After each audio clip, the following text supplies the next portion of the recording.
उत्तर प्रदेश महिला आयोग ने अपनी बैठक में प्रदेश सरकार से इस बात की सिफारिश की है कि महिलाओं से जुड़े हुए जो काम हैं, जिनमें सीधे तौर पर महिलाओं का दखल होता है, उनमें मॉनिटरिंग का ड्यूटी करने का काम महिलाओं को ही सौंपा जाए।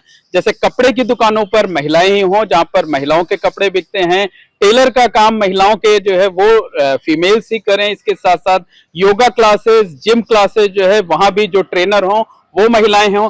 बहरहाल इसके पीछे दलील ये जा रही है कि महिलाएं जो है वो सुरक्षित ज्यादा रहेंगी, अपराध में कमी आएगी। लेकिन इस दलील के पीछे की वजह क्या हो सकती है और क्या वास्तव में इससे अपराध में कमी आएगी, इस पर हमारे साथ बात करने के लिए पूर्व IPS retired IG Kavindra Pratap Singh ji हैं।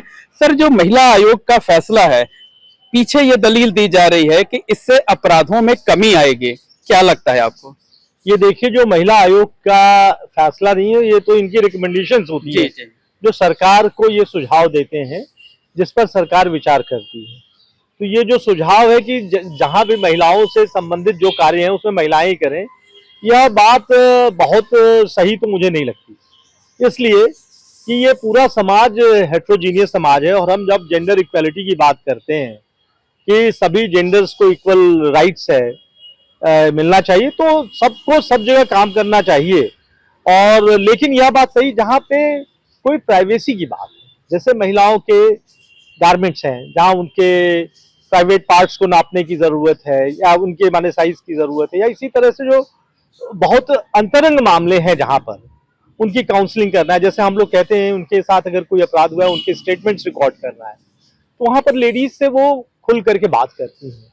तो इसका एक यह पहलू हो सकता है कि हर जगह पर महिलाओं को हर रोजगार में उनका बराबर प्रतिनिधित्व हो। जैसे टेलर्स भी हैं तो हम महिला टेलर्स भी हैं, जिससे अगर महिला कुछ कहना चाहे तो उससे कह सके। जैसे अगर डॉक्टर्स हैं तो लेडी डॉक्टर्स भी हों, जैसे पुलिस है तो पुलिस में फीमेल पुलिस भी हो, हर थाने में महिला पुलिस हो। तो एक बैलेंस होना चाहिए कि हर जगह पर महिलाओं का प्रतिनिधित्व हो। यह इसका एक अच्छा विकल्प होगा। और जब वो रहेंगी तो जब उनका प्रतिनिधित्व है तो महिला खुल करके बात कर सकती हैं, अपने बातें रख सकती हैं। तो ये एक बेटर सोल्यूशन है कि उनका प्रतिनिधित्व बढ़ाया जाए, चाहे वह पॉजिटिव इंटरवेंशन रिजर्वेशन से किया जाए, चाहे वह कोई छूट दे करके उनको विशेष भर्तियां की जाए, विशेष उनको प्रोत्साहन दिया जाए, जिससे प्राइवेट जगहों पर भी उनकी, जैसे टेलर की बात है, हेयर कट्स की बात है, सैलून की बात है, चाहे वह आप कहें अगर किसी जांच की बात है, कोई भी जहां पर उनका कुछ निजत्व है तो वहां पर भी रहे।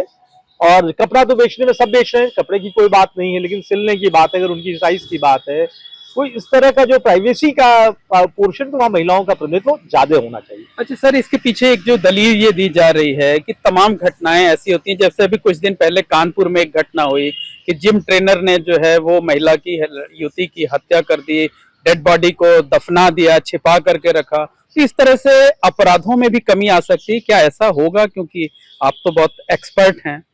नहीं, देखिए, लेकिन मेरा जो अनुभव रहा है, अपराध तो इसके अलावा जहां नहीं है वहां भी हो रहे हैं।